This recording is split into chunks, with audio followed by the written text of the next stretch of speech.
చాలునా గర్భఫలమైన నా దేశ పుత్రుని నీచిన చాలునా గర్భఫలమైన నా దేశ పుత్రుని నీచిన చాలునా నీవు చేసిన ఉపకారములకు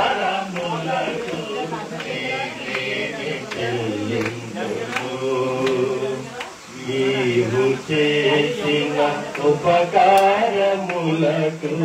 నేనేమి చెల్లించు మరణ పాత్రుడై నాకై మరణించి దివసిల్వలో మరణ పాత్రుడై నాకై మరణించి దివసిల్వలో కరుణ జోపి నీ శిల్వ మార్గాన నడిపిందుము యేసయ్యా కరుణ జోపి నీ శిల్వ మార్గాన నడిపిందుము యేసయ్యా నీవు చేసిన ఉపకారములకు నేనేమి చెల్లింతుదు నీ కలిగిన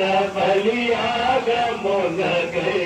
నా హృదయమర్పింతును విరిగి నలిగిన బలియాగమునకై నా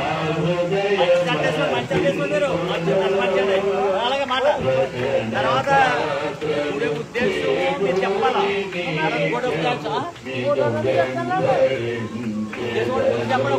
చెప్పండి దీపించాలి నాకు మార్నింగ్ కింద అమ్మాయి సంవత్సరం అయింది అక్కడ చెప్పాలా అంతే కదండి కుటుంబ సాక్ష్యం తన ఊడమ సాక్ష్యం క్యారెట్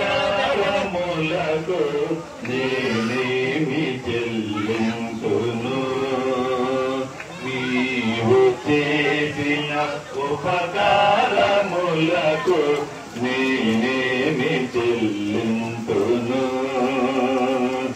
ఏడాది కోడలనా వేలాది కొట్టేలనా ఏడాది కోడలనా వేలాది కొట్టేలనా నీవు చేసిన ఉపకారములకు నేనేమి చెల్లింతును ఎన్ని తలచినా ఏది అడిగినా జరిగేది మీకు ఇష్టమే కనుక మనం ఒక జ్ఞాన శక్తి ప్రకారం మనం నడవాలని ఆ యొక్క కీర్తన పాల్గొన్నాం. అది చప్పలు కొట్టినట్లయితే అది ఎగురుతున్నటువంటి దోమలుగా వెళ్ళిపోవడం అంత జరుగుతుంది. చప్పలు కొట్టినట్లయితే బాగుంటుందని అన్నది చెప్తున్నాం. ఎన్ని తలచినా ఏది అడిగినా జరిగేది నీ చిత్తమే.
ఏది అడిగినా జరిగేది నీ చిత్తమే ప్రభువా, జరిగేది నీ చిత్తమే.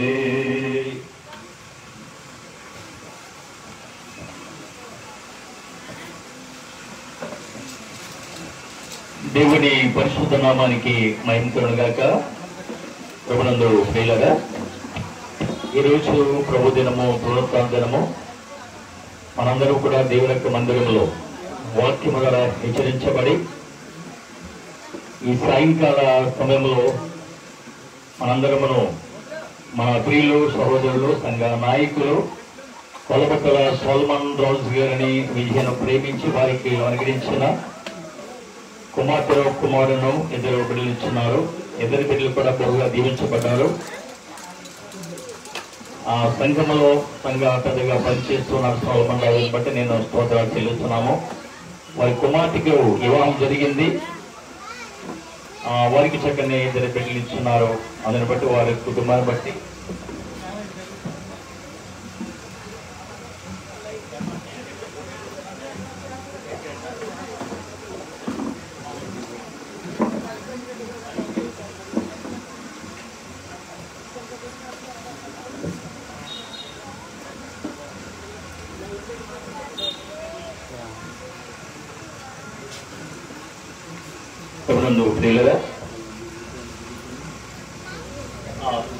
ఈ సాయంకాల సమయంలో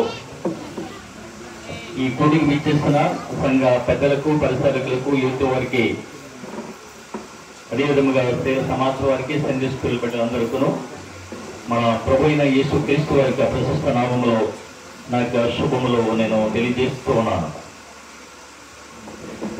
కాబట్టి ఈ కూడికకు అనగా సోల్మన్ రాజు గారిని విజయను ప్రేమించి వారి కుమారుడు రవిని రాణిగారి వివాహం అయింది.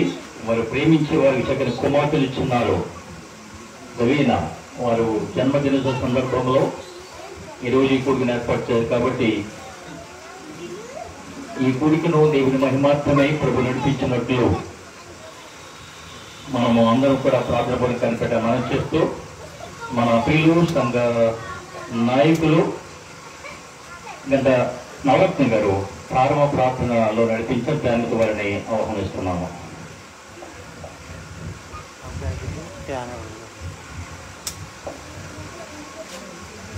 ప్రార్థించుకుందాం. సకల శరీరాత్మలకు కాపరైన మా ప్రియ పరలోక తండ్రి, ప్రభువా, నీ పాదాలకు స్తోత్రాలు, స్తుతులు చెల్లించు తండ్రి. పునరుద్ధరణ ఆరాధనలో మేమందరం పాల్గొని మరి నీ వాక్యం ద్వారా ప్రభువా తెలుపబడి ఉన్నాం. స్తోత్రాలు, స్తుతులు చెల్లిస్తున్నాం తండ్రి. ఇది మరి యొక్క సాయంకాల సమయంలో తండ్రి మరి నాయన సంఘ పెద్దగా, సంఘ నాయకులుగా చూస్తున్నటువంటి మరి కొల్లపత్రుల సులువు మందిరికి ఈ విధంగా మేమందరం కూడి మరి నేను స్తుతించగలను, గణపరుచుటకు మీరు ఇచ్చిన సమయాన్ని కొరకు స్తోత్రాలు తండ్రి. ఇక ముఖ్యంగా తండ్రి మరి వారి ఇరువురిని ప్రేమించినటువంటి కుమారుడు, కుమార్తెను పట్టుకుని మీ స్తోత్రాలు. కుమార్తె వివాహమైంది, తర్వాత కూడా కుమారుని కూడా వివాహమైంది. మరి రవిని, రాణిని ప్రేమించి వారిని కొన్ని జ్ఞాపకం తీసుకుని మరి కుమార్తెను ఇచ్చిన విధానాన్ని బట్టి కూడా నీకు స్తోత్రాలు, స్తుతులు ప్రభు. మరి ఇక సమయంలో తండ్రి మేము ఎందు చేతన ప్రభు మేము కూడా మరి కూడి ఉన్నామో ఎరిగిన దేవుడు కనుక తండ్రి మన నాయన ఆ బిడ్డకు ప్రభా మరి ఒక సంవత్సరం దయా కిరీటాన్ని ప్రభా ఇచ్చినందుకు నీకు స్తోత్రం. ఎందుకంటే సంవత్సరం గతించి 2వ సంవత్సరంలో ప్రవేశింపజేసినందుకు ఈ యొక్క కూడికను ఏర్పాటు చేయడం జరిగింది. ఆయన నీకు స్తోత్రాలు. వారి ఇరువురిని నీ కృపలో కాపాడి ఆరోగ్యంతో నింపు తండ్రి, బిడ్డకు మంచి ఆరోగ్యం కాపాడి చక్కని రీతిలో మరి ఎదుగుదల ఇచ్చినందుకు కూడా నీకు స్తోత్రాలు, స్తుతులు చెల్లిస్తున్నాను. నీ దాసులను సంఘాన్ని ప్రభు పిలిపించి తండ్రి మరి చుట్టు బంధువులందరినీ పిలిపించి ఈ విధంగా నేను స్తుతింపజేస్తూ ఉన్నందుకు నీకు స్తోత్రాలు. ఎందుకనగా తండ్రి వారి ఒట్టిగా ప్రభ వారికి వారి సంతోషపడకుండా తండ్రి కుమార్తె నిమిత్తమే తండ్రి అందరినీ పిలిపించి మరి నేను ఈ విధంగా స్తుతింపజేస్తూ ఉన్నందుకు నీకు స్తోత్రం. నీ దాసులు కూడా తండ్రి మరి వర్తమానం ఇవ్వడానికి వచ్చిన్నారు ప్రభు. నీ దాసుని ముఖాంతరముల నుండి మరి మాకు ప్రభా వారి యొక్క కుటుంబానికి వారి బిడ్డకు ప్రభా ఏ విధమైన వర్తమానం మరి ఇవ్వబోతున్నారు తండ్రి. ఆ వర్తమానం ప్రభా మేము విని ఆ యొక్క వర్తమానంలో మా జీవితాలను సరి చేసుకుని నీ చిత్తానుసారం మమ్మల్ని నడిపించుకోమని ఇక సమయంలో తండ్రి ఈ కోరికను ఆది నుంచి తెచ్చే వరకు తండ్రి నడిపిస్తున్న నీ దాకా జనార్దన్ కనపడిన స్తోత్రాలు ఆది నుంచి తెచ్చి వరకు చక్రమునికులు జరిగించే విధానం దయచేయమని నీకే మహిమ గంట ప్రభావం ఆరోపించుకుంటూ మా ప్రభువును రక్షకుడిని యేసుక్రీస్తు నామంలో ప్రార్థనలకు వేడుకుంటున్నాను తండ్రి. ఆమేన్. ప్రార్థనలో నడిపించిన సహకరించిన సంఘ నాయకులు దేవుని రాసులు నవరత్న గారికి వందనాలు తెలియజేస్తున్నాను. ఆ ప్రభుత్వ ప్రియులరా, ఈ కూడికకు వాక్య సందేశాన్ని అందించడానికి దైవజనులు పాస్టర్ ఇమ్మానుయల్ గారు రాజమండ్రిలో దేవుని సేవ చేస్తున్నారు. చాలా దూర ప్రాంతం నుండి వారు మన మధ్యకు కరెక్ట్ సమయానికి ఆ ప్రభుత్వం నడిపించారు. అందును బట్టి నేను దేవుని స్తుతిస్తూ వారిని అభినందిస్తూ వారికి మన సంఘం తరఫున కుటుంబ తరఫున తెలియజేస్తున్నాం. కాబట్టి వారిని ప్రేమతో నేను వేదిక పైకి ఆహ్వానిస్తున్నాం. వారికి రాష్ట్రం కావాలని వారిని ఆహ్వానిస్తున్నాను. కుటుంబ సాక్ష్యం మన వీళ్ళు సోలమన్ రాజు గారు ఆ కుటుంబ సాక్ష్యం అనంతరం మనం ఇక్కడ ఉంటుంది. తర్వాత ఆ కార్యక్రమం ఈ సందర్భంగా వందనాలండి మాట్లాడాలి. ఈ రోజైతే నాకు వ్యవహారంగా నాకు ఒక కుమారుడు ఒక కుమార్తెను చూసిన దేవుడు స్తోత్రంలో ఈ రోజైతే నా కుమారుడి వివాహం యొక్క సంపూర్ణ గతించినది. దేవుడు అతని గర్భఫలమైన ప్రభు జ్ఞాపకం చేసుకొని మా యొక్క ఆమె ప్రయాణంలోనూ మీ తోడు నుండి ప్రభు వేసి మా బిడ్డలను మా మనమరాలను ప్రభు ఒక సంవత్సరములు ప్రవేశించినందుకు దేవుడు ఎంతో మాకు మేలు చేసినందుకు అతని స్థితిలో స్తోత్రములు. అలాగే నాకు మత్త కూడా వివాహమై ఇద్దరు కుమార్తెను అనుగ్రహించారు. మా యొక్క గారు సత్పరకరణ గారు శిఖరం గారు ప్రేమించి సైని గారిని ప్రేమించి అందిస్తున్నామండి. నాకు ఇక్కడ మన వల్ల నా కుమార్తెలు మొత్తం ముగ్గురు, నా కుమార్తె మనవాళ్ళు ఇద్దరు, నా కొడుకు కుమార్తె మొత్తం ముగ్గురు దేవుడు మనకు అవసరమించి మా ప్రయాణాలు అన్నట్లు తోడు మీ ప్రభు నుంచి కాపాడుతానికి మా అమ్మగారు పనిచేసి మీరందరికీ నడవబోతుందని చెప్తుంది. ఇప్పుడు నేను పాస్టర్ గారికి సమయం అర్థిస్తున్నాను.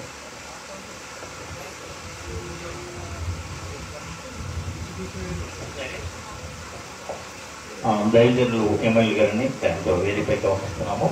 ఇక్కడ వేదిక చాలా కిరికిగా ఉన్నది. అందుకనే ఈ ఓ పక్కనే కింద దోమలు పైన కూడా ఉన్నవి, కింద ఉన్నవి.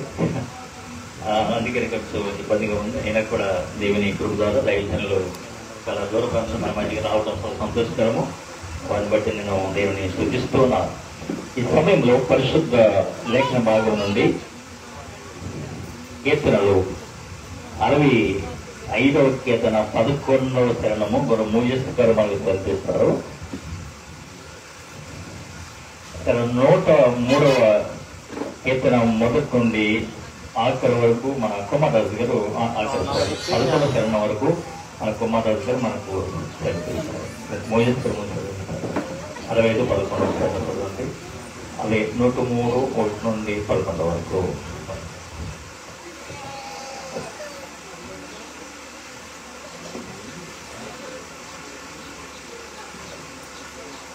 దేవుని పరిశుద్ధ నామానికి మహిమ కలిగిన కాక వాక్యభాగం చదువుకుంటారండి.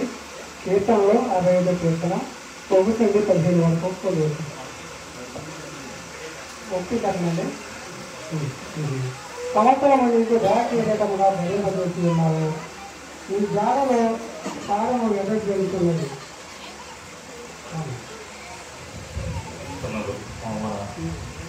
వాళ్ళు దేవుడికి వచ్చారా? దేవుడి వచ్చారండి.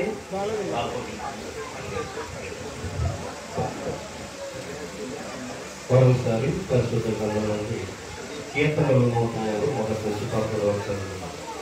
నా ప్రాణమా యెహోవాను సన్నతించుము, నా అంతరంగమున్న సమస్తమా ఆయన పరిశుద్ధ నామమును సన్నతించుము. నా ప్రాణమా యెహోవాను సన్నతించుము, ఆయన చేసిన ఉపకారములు దేనిని మరువకుము.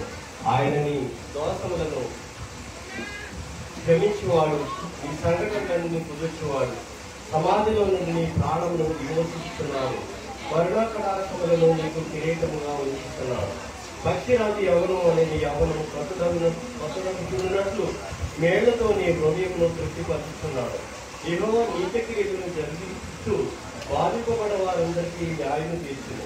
ఆయన మోసెకు తన మార్గములను తెలియజేసెను, ఇశ్రాయేలు వంశస్థులకు తన క్రియలను కనబరిచెను. యెహోవా దయాదాక్షిణ్య పుణ్యుడు, దీర్ఘశాంతుడు, కృపాసమృద్ధి గలవాడు. ఆయన ఎల్లప్పుడూ విలక్షణమాడేవాడు కాదు, ఆయన నిత్యము కోపించేవాడు కాదు. మన పాపములను బట్టి మనకు ప్రతీకారం చేయలేదు, మన దోషములను బట్టి మనకు ప్రతిఫలం ఇవ్వలేదు. భూమి కంటే ఆకాశము ఎంత ఉన్నతముగా ఉన్నదో ఆయన యందు భయభక్తులు గల వారి ఎడల ఆయన కృప అంత అధికముగా ఉన్నది. దేవుడి కృప. వాక్య భాగాన్ని చదివించి మోజేసి గారికి వందనాలు, అలాగే మన సంఘ నాయకులు జయకుమారాజు గారికి వందనాలు తెలియజేస్తాం. ఈ కూడికను ప్రారంభించిన 40 నిమిషం వరకు దేవుని సహాయం కొరకు దైవజనులు మాట్లాడబోతుండగా తల్లిదండ్రులకు కొన్ని సలహాలు ఏ విధంగా వీళ్ళని పెంచాలో పరిశోధ గ్రంథం నుండి దైవజనులు మాట్లాడబోతున్నటువంటి మాట్లాడుతున్న దైవజనులకు వెళ్తున్నాం. అలాగే బర్త్డే సెలబ్రేషన్ చేసుకున్న చిన్నది రవీన ఆ బిడ్డకు దేవుని ప్రార్థన కొరకు మన బంధువులు సోలమన్ రాజు గారు వియ్యంకుడు గారు కరుణాకర్ గారు వచ్చి ప్రార్థన చేస్తారు. తర్వాత కుమారరాజు గారు ఇద్దరు కూడా ప్రార్థన సాధన చేయని ప్రేమతో వారిని ఆహ్వానిస్తున్నాము.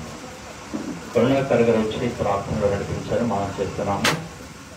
అది మన సంఘ పెద్దలు కుమారరాజు గారు ఇరువురు కూడా ప్రార్థన సాధన చేయని మనం చేస్తున్నాము.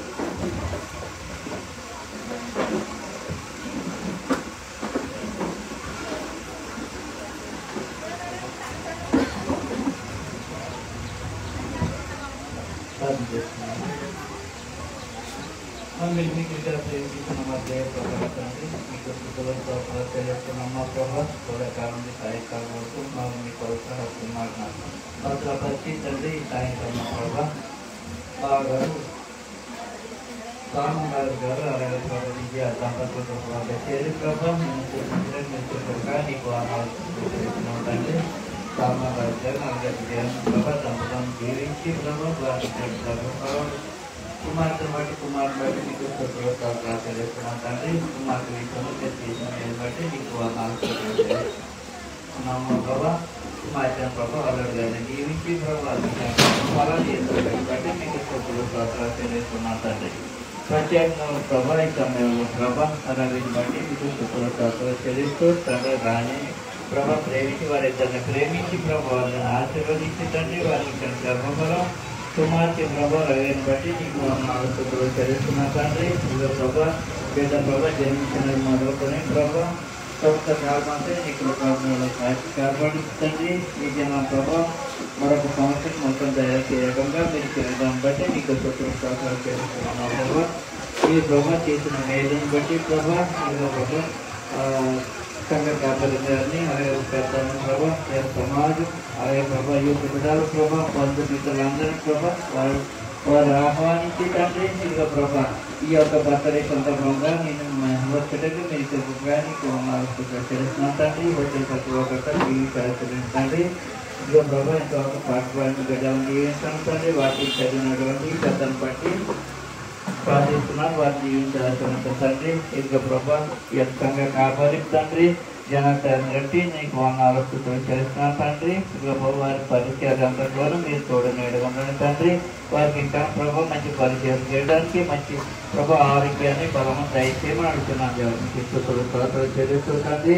ఇదిగో ప్రభు భక్తుల సందర్భంగా ప్రభా వారి ఆహ్వానం మేరకు ప్రభు రాజమండ్రి నుండి ప్రభా మా మధ్య వచ్చినాడు దైవదాసం బట్టి నీకు ఆలోచనలు చెల్లిస్తున్నాడు. వారి మతలో తోడు నీడగా ఉన్నారు, మీకు చెల్లిస్తున్నాం ప్రభా. ఈ సమయం ప్రభా ఈ యొక్క బర్త్డే సందర్భంగా తండ్రి ప్రభా చేసినటువంటి ప్రభా దైవాన్ని జీవించాల్సిందని ప్రభా ఈ యొక్క ప్రభా కోరిక ప్రభా మొదటి నుంచి చివరి ప్రభా నీకు మీరు కుటుంబానికి మీరు తరంగా జరిగించమని మీరే కనుక మా ప్రభావం పొందుకోమని మా ప్రభుత్వం తీసుకుమాడడానికి మా భగవంతుడు మరొకసారి ప్రార్థించుకోవాలి.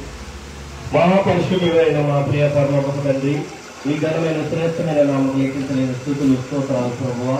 గడిచిన ప్రభావ సమయమంతా నేను ఉచితమైన కృపలోనైనా మమ్మల్ని కాపాడారు. ఉదయకాల సమయంలోనైనా ప్రభావ దినములో ప్రభావ ఈ సన్నిధిలో చేరి నేను ఆరాధించి మీ గణపతి భాగ్యాన్ని ఇచ్చారు ప్రభు స్తోత్రాలు. మళ్ళీ ఈ సాయంకాల సమయంలో ప్రభునైనా మా ప్రియులు ప్రభు సంఘ పెద్దలైన ప్రభు సోమన్ గారి గృహంలో చేరి తండ్రి ఇటు రీతిలో ప్రభావ నేను సృష్టించుకుని యొక్క ధన్యతను ప్రభు ఇచ్చే సమయాన్ని నేను మీరు మాకు ఇచ్చిన దాన్ని బట్టి గోదరాలు స్తోత్రాలనైనా మా ప్రభా ఈ యొక్క కూడిక ఎందుకైతే ప్రభా ఏర్పరచబడి ఉన్నదో తండ్రి ముందుగా ఎరిగిన దేవుడు దేవ స్తోత్రాలు. మరి నాయన ప్రియులు ప్రభు సోమన్ గారు నిలబడి మరి ఇచ్చిన సాక్ష్యాన్ని బట్టి నేను మీకు వందనాలు ప్రభు, స్తోత్రాలు నైనా. మరి ప్రభు వారి యొక్క కుటుంబాలలో ప్రభు అనేకమైన మేళ్లతో ప్రభునైనా నింపి తండ్రి ఇటు కృతజ్ఞతా కొడుకుని ఏర్పాటు చేయటకు ప్రభు మరి వారికి ఇచ్చిన ధన్యత బట్టి నేను మీకు వందనాలు, స్తోత్రాలు.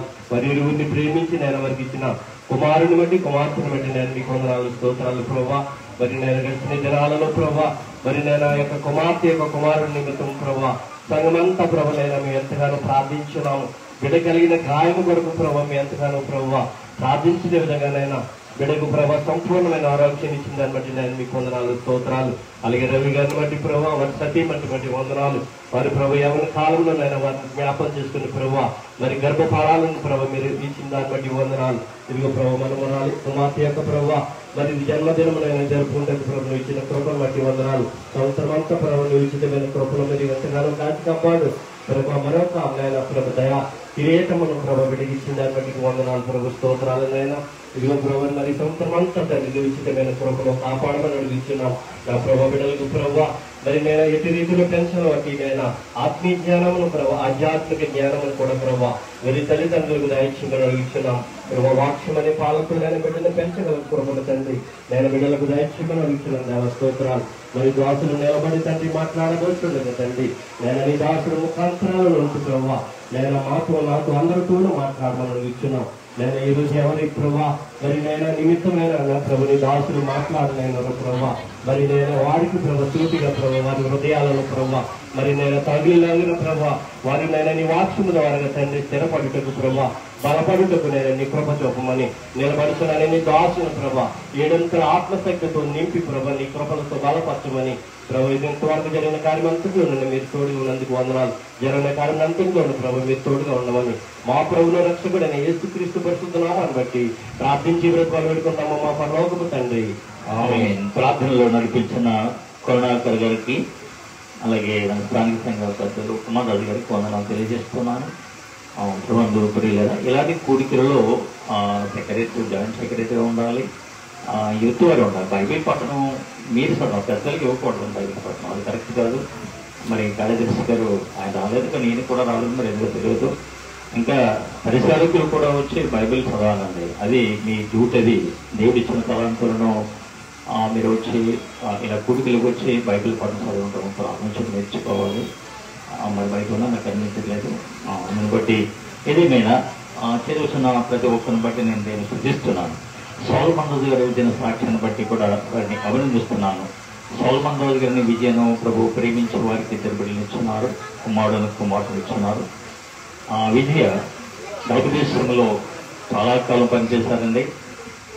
కష్టపడి చక్కని గృహాన్ని కట్టుకున్నారు. విజయ ఒక 30,000 ఉంటే ఇంకో 30,000 సోల్మన్ రోజు చేస్తారు. ఎందుకంటే వారికి ఆ పర్యటన పెట్టింది. ఇప్పుడు కూడా ఉదయకాలం 4 గంటలకే బయటకు వెళ్తారు. తర్వాత అన్ని కాంట్రాక్ట్ పనులు అనేది ఎప్పుడో 2-3 వేలు సంపాదిస్తారు రోజుకి. అందుకని కుటుంబం ఆమె సంపాదించింది ఇంకా డబుల్ చేసి సెకండ్ గృహాన్ని కట్టుకున్నాం. అమ్మాయి డిగ్రీ చేసింది. అమ్మాయిని బట్టి నేను సూచిస్తున్నాను. వారికి కూడా చక్కని మంచి కరుణాకర్ గారు వారి కుటుంబాలతో చాలా సందర్శిస్తారు. వారు లోదన సంఘంలో హెల్త్గా పనిచేస్తున్నారు. కరుణాకర్ గారు నేను 2-3 సార్లు వారి ఇంటికి వెళ్ళాను. చాలా రెస్పెక్ట్గా ఉంటారు దయచేయాలంటే. వారి ఇంట్లో వెళ్తాం కూడా చాలా మంచి విశేషమే.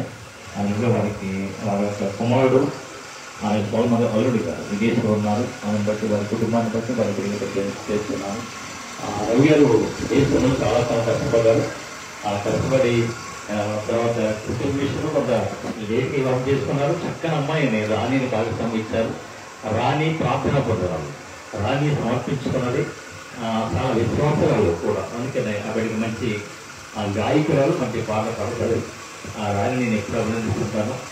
వారిని జ్ఞాపకం చేసి ఇక్కడ కుమార్తెలు ఇస్తున్నారు. కుమార్తె సంవత్సరం అంతా కూడా కాపాడి మనకి దయాకిరీటం దయచేస్తారు. ఈ కుటుంబము ఒక మంచి ఆధ్యాత్మిక కుటుంబము. సోల్మన్ సైలెంట్ గా ఉంటారు, సంఘంలో సంగతిగా ఉంటారు.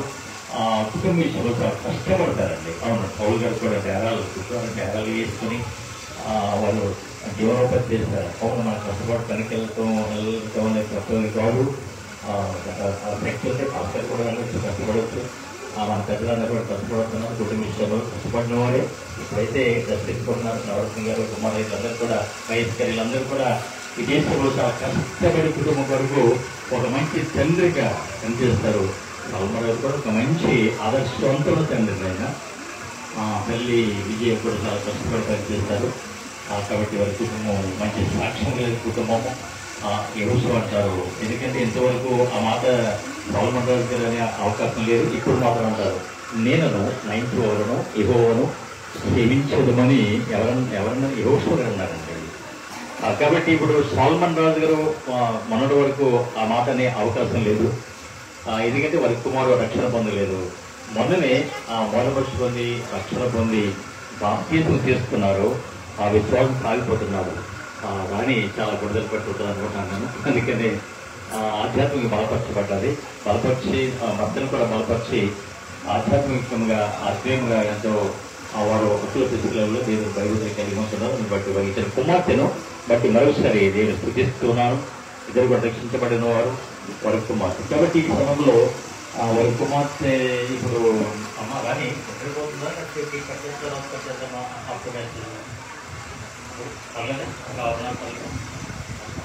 అయితే మనం ఇప్పుడు ఏమైనా నిద్రపోతాం కేక్ కట్ చదువుకున్నాం. కేక్ కట్ చేస్తే డిస్టర్బెన్స్ అవుతుంది. ఎందుకంటే అందరూ వచ్చి వారిని బ్లెస్సింగ్ ఇస్తారు. కాబట్టి నేను డైరెక్ట్గా మెసేజ్కి వెళ్ళిపోతాను. అందుకని దైవజనులు ఎందుకంటే చాలా దూర ప్రాంతం నుండి రాజమండ్రి నుండి ఇక రావడం ఈ చిన్న చిన్న కార్యక్రమాలు రావడం చాలా విశేషమే. ఎందుకంటే దాన్ని నాకు ఫోన్ చేసే ఒకే కాలం ఎప్పుడూ మా ఇంటికి వచ్చి మా కొరకు మా కుటుంబం కొరకు ప్రార్థిస్తారండి. ఎంత దూర ప్రాంతమైనా వారు మా ఇంటికి వస్తారు. కాబట్టి మీరు పరిగణిస్తే మేము ఆయన ఏర్పాటు రక్షిస్తామని చెప్పారు. కాబట్టి మీరు ఇంకా అవుతుంది కాబట్టి నేను పరిగణించాను. కాబట్టి దైవజనులు సకలు మనకి రావడం జరిగింది. పాస్టర్ ఇమానుయల్ గారు వచ్చారు. కాబట్టి వారిని బట్టి దీన్ని సూచిస్తూ ఈ సమయంలో తల్లిదండ్రులు బిడ్డలు ఎలా పెంచాలో కొన్ని పరిస్థితుల నుండి ఒక మంచి సందేశాన్ని 30 నిమిషాలు జాగ్రత్తగా ఉండండి. ఎవరు బయటకు వెళ్ళొద్దు. ఎందుకంటే ఆఫ్టర్ ప్రేమ ఇందుంది కాబట్టి 30 నిమిషాలు కరెక్ట్గా మాట్లాడదు. కాబట్టి జాగ్రత్తగా 30 నిమిషాలు వాక్యము తల్లిదండ్రులు అందరూ కూడా వచ్చిన వారు అందరూ కూడా వినాలని నేను మనం చేస్తూ ఈ సమయంలో రెవరెండ్ ఇమానుయల్ గారిని వాక్య సందేశాన్ని అందించిన ప్రేమ వారిని ఆహ్వానిస్తాం.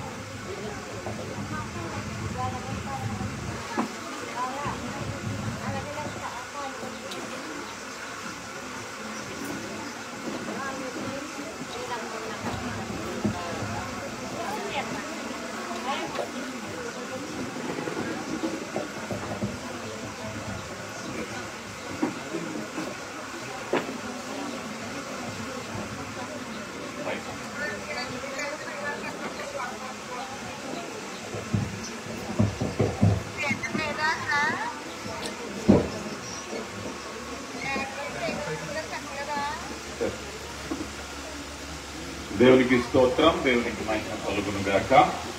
దైవజనులు, అభిషేక దైవజనులు జనార్దన్ అయ్య గారు మరి దేవుని యొక్క ప్రేమను బట్టి నన్ను వేదిక మీదకి ఆహ్వానించి వాక్యోపదేశానికి ఇచ్చిన అవకాశాన్ని బట్టి, అలాగే మరి వేదిక మీద ఉన్నటువంటి వారి యొక్క బాధ్యత నాకు తెలియదు. వారందరికీ విశేషంగా నన్ను ప్రేమించి ఆహ్వానించిన కుటుంబానికి చేరవచ్చిన మీ అందరికీ ప్రభువైన యేసుక్రీస్తు నామములో ప్రత్యేక శుభాలు తెలియపరుస్తున్నారు. ఇక అందుకంటే ముఖ్యంగా రవి నాకు హృదయపూర్వకమైనటువంటి జన్మదిన శుభాకాంక్షలు తెలియపరుస్తున్నారు. మరి దేవుని కృప మరి అవిగా జన్మించిన తర్వాత మరి మొదటి దయా కిరీటం అనుకుంటా దేవుని కృపను బట్టి మరొక వత్సరంలోనికి అడుగు పెట్టడాన్ని బట్టి వారికి కలిగిన ఆనందాన్ని పంచుకోవటానికి సంఘాన్ని, ఆత్మీయుల్ని, బంధువుల్ని, స్నేహితులను పిలిచి దేవుని మహిమపరచాలని ఏర్పాటు చేయబడిన కూడికలో మరి నేను కూడా ఉండటము దేవుడు నాకు ఇచ్చిన ధన్యతగా నేను భావిస్తున్నా.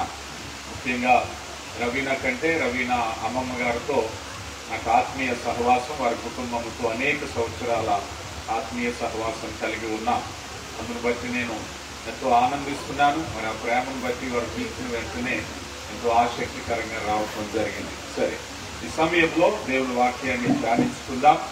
మనందరికీ సుపరిచితమైనటువంటి అధ్యాయము 127వ సంకీర్తనలోనికి మనం వచ్చినప్పుడు 127వ సంకీర్తనలో భక్తుడు తెలియపరుస్తున్నటువంటి అనేక అంశాలను గురించి ఈరోజు మనం కొన్నిటిని మనకి ఇవ్వబడిన సమయంలో పరిశీలన చేసే ప్రయత్నం చేద్దాం. వాస్తవానికి ఈ యాత్రా కీర్తన గురించి మాట్లాడేటప్పుడు చాలా మందిది సొలొమోను గారు రాశారని అధిక సంఖ్యాకులు భావిస్తారు. కానీ చాలా మందిది దావీదు గారే రాసి తన కుమారుడైనటువంటి సొలొమోనుకు అంకితం చేశారని కొంతమంది అభిప్రాయం. ఈ అభిప్రాయంలో ఆరోహణ కీర్తన అన్నారు. ఆరోహణ కీర్తనలో వారు దేవుని సన్నిధికి చేరుకునేటప్పుడు, కుటుంబాలతో వెళ్ళేటప్పుడు, వారు కలిగినటువంటి భార్య భర్త బిడ్డలతో కలిసి దేవుని సన్నిధికి ఆరాధించడానికి వెళ్ళేటప్పుడు దేవుడు వారికి ఇచ్చినటువంటి ఆశీర్వాదాలను గుర్తు చేసుకుంటూ ఉంటారు. ఆ గుర్తు చేసుకుని కీర్తించేటటువంటి ఆరోహణ కీర్తనలో దేవుడిచ్చే బహుమానాలలో పిల్లలు ఒక బహుమానము అని చెప్పే ప్రయత్నం. వారు కలిగినటువంటి సంపద ఏదైతే ఉందో, వారు కలిగినటువంటి పిల్లలు ఎవరైతే ఉన్నారో వారిని గురించి కీర్తనాకారుడు చెప్పే మాట ఏమిటంటే, అయ్యా ఈ భూమి మీద ఎన్ని సంపదలున్నా, ఎన్ని ఆశీర్వాదాలున్నా నిజమైనటువంటి దేవుడిచ్చినటువంటి ఆశీర్వాదము పిల్లలు అని చెప్పేటటువంటి ప్రయత్నం చేశారు. అందులో కీర్తనాకారుడు చెప్పినటువంటి అనేక అంశాలను మనం చూసినట్లయితే, మొదటిగా 3 నుంచి 5 చరణాల్లో కుమారులు యెహోవా అనుగ్రహించు స్వాస్థ్యము, గర్భఫలము ఆయనిచ్చు బహుమానమే, యవన కాలమున పుట్టిన కుమారులు బలవంతుని చేతిలో బాణములు వర్షివారు, తన అమ్ములతో నిప్పుకొనువాడు దండుడు, అతివాడు సిగ్గుపడక గుమ్మములలో విరోధులతో వాదించెదరు అన్నాడు. ప్రియులారా, ఈ మాట మనం చూసినట్లయితే సాధారణంగా యవన బిడ్డలు వివాహం అయిన తర్వాత పిల్లల విషయంలో కొన్ని అనుభవాలు ఉంటాయట. ఎలాంటి అనుభవాలంటే, పిల్లలు కనడం అంటే ఏమైనా మేము విడిచిపెట్టాలేమో, మా సంతోషాలు కానీ మరేదైనా విడిచిపెట్టాలేమో అని కొన్ని భయాలు ఉంటాయట. కానీ నిజంగా పిల్లలు పుట్టిన తర్వాత వారి కోసం ఏమైనా విడిచిపెట్టాలనేటువంటి భావము ఆ బిడ్డల్లో కలుగుతూ ఉంటుందట. అంటే పిల్లల విషయంలో వారు కలిగేటటువంటి స్థితి. అయితే ఇలాంటి స్థితిలో మనం ఒకసారి చూసినప్పుడు దేవుని స్వాస్థ్యము అన్నారు. ఆదికాండము 1వ అధ్యాయం 27లో నరునికి ఆయన స్వరూపం ఇచ్చారట. ఇప్పుడు పిల్లల ఆశీర్వాదం అని ఎలా చెప్తాము అంటే, దేవుడు మానవులకి చాలా రకాల ఆశీర్వాదాలు ఇచ్చారు భూమి మీద, భౌతికమైన ఆశీర్వాదాలు. మనిషి గొప్పగా చెప్పుకునేటువంటి చాలా విలువైనటువంటి వాటిలో జీవం లేదు. బహుశా అది ఖరీదైన కారు కావచ్చు, బంగారం కావచ్చు, ఇల్లు కావచ్చు, మరేదైనా కావచ్చు. కీర్తనాకారుడు యెహోవా అనుగ్రహించి స్వాస్థ్యం అని చెప్పటంలో భావం ఉద్దేశం ఏమిటంటే, మనిషి పరిగెడుతున్నాడు. దేనికోసం పరిగెడుతున్నాడు? సంపద కోసం పరిగెడుతున్నాడు. అది వజ్రమైనా కూడా నిర్జీవమైనదే. ఈ భూమి కృత్యములు కాలిపోవునని చెప్తున్నాడు. భూమి మీద ఏది నిలబడదు. కానీ దేవుడు మనిషికి ఇచ్చిన గొప్ప ఆశీర్వాదాలలో బిడ్డలు గొప్ప ఆశీర్వాదం అని ఎందుకని చెప్తామంటే, ఈ బిడ్డలు ఆ నిత్యత్వంలో కూడా శాశ్వతంలో ఉంటారు. ఈ భూమి మీద ఏది సంపాదించినా అది భూమి మీద శాశ్వతం కాదది. వాక్యం చెప్తుంది. శాశ్వతంగా ఉండగలిగింది ఏదైనా ఉందంటే దేవుడు నీకు ఇచ్చినటువంటి బిడ్డలు. అందుకే ఇక్కడ చెప్తున్నారు వారసత్వము అన్నారు. స్వాస్థ్యాన్ని ఏమన్నారంటే వారసత్వము అన్నారు. ఈ వారసత్వం ఎవరి వారసత్వం? ఉదాహరణకి ఇప్పుడు కుటుంబ యజమానులు, వారి బిడ్డలు, ఇప్పుడు 3వ తరం మనవరాలు పుట్టినరోజు వచ్చింది, మా వారసత్వం అనేటువంటి భావన ఉంటుంది. కానీ వాస్తవానికి హిబ్రూ తర్జుమాల్లో చెప్పిన విధంగా ఈ వారసత్వం ఎవరిదంటే దేవుని వారసత్వం. దేవుడు తన వారసత్వాన్ని ఆయనకును కూడా భూమిని నింపడానికి ప్రయత్నిస్తున్నాడు. ఈ ప్రయత్నించే క్రమంలో ఈ సంతానాన్ని ఆశీర్వాదం అని ఎలా అన్నారంటే, అబ్రహామును పిలిచినప్పుడు ఆదికాండం 15వ అధ్యాయం 1వ వచనాలలో, అబ్రహామా నీకు ఇచ్చే ఆశీర్వాదాలలో సంతానము ఒక ఆశీర్వాదము అన్నారు. ఏమండి? నీ సంతానమును ఇసుక రేణువుల వలె, ఆకాశ నక్షత్రముల వలె నేను విస్తరింపజేస్తాను. It's a blessing. దేవుడు మానవునికి ఇచ్చేటువంటి ఆశీర్వాదములో వారసత్వం అనేటువంటిది.